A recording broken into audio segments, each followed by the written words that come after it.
خوست مرستیال ولی وایي د ملي امنیتي ځواکونو لخوا یو تن د تښتونکو له منګولو خوشی شو. تښتونکو غوښتل چې په خلبسات سیمه کې یاد کس چې د عربي اماراتو څخه راغلی و اختطاف کړي.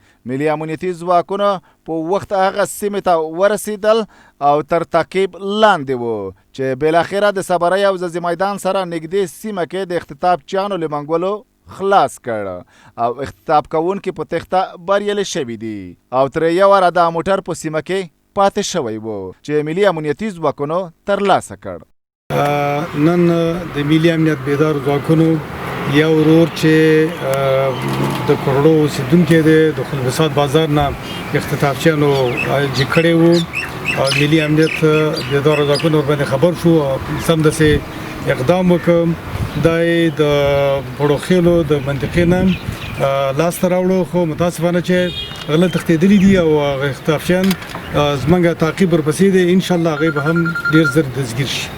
یاد کس او ورور یې چې د صبرۍ ولسوالۍ اوسیدونکي دی وایي ښار ته د سودا رانیولو په موخه راغلی و. وایي 4 کسان غله و غوښتل چې د موټر ته پورته کړي او د پیسو په بدل کې نامعلوم ځای ته یوسي خو ملي امنیتي ځواکونه ورته په وخت راورسېدل او له غلو د منګول یې خلاص کړ.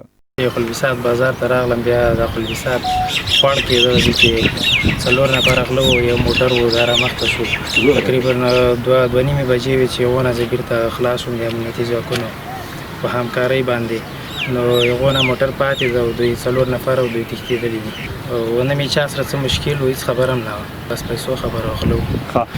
موږ دا احساس وما چې کله د امنیتي ځواکونه ولیدله د دوی موټر مې ولیدل ما دا وویل چې لکه خپله مور مې چې ولیدله وطن ډېر قدر راباندې اوس زه خپله مسافر یم دلته وطن کې نه یم. دا دوی همکارۍ او دوی مرسته دا به زه ټول ژوند کې یېره نه کړم. زما ورور سهار وختي چې تللی و سودا پسې د کور سودا یې راکوله یو بل کلیوال یې ځان سره بولی و نو دغه لاره کې چې دی دا اختطاف کوونکي و غله چې دی زیات وي د له ځان سره بل کس هم بولی و چې هغه د خوا نه راتللو 12 بجې ولې نو دې ټیم کې اختطاف کوونکي راځي دی له موټر نه کوزوي او د هغه همغه سیمې والا موږ ته وال راکوي په همغه وخت باندې زموږ ټول کلي کې اعلانونه کېږي او ټول کلی راوځي.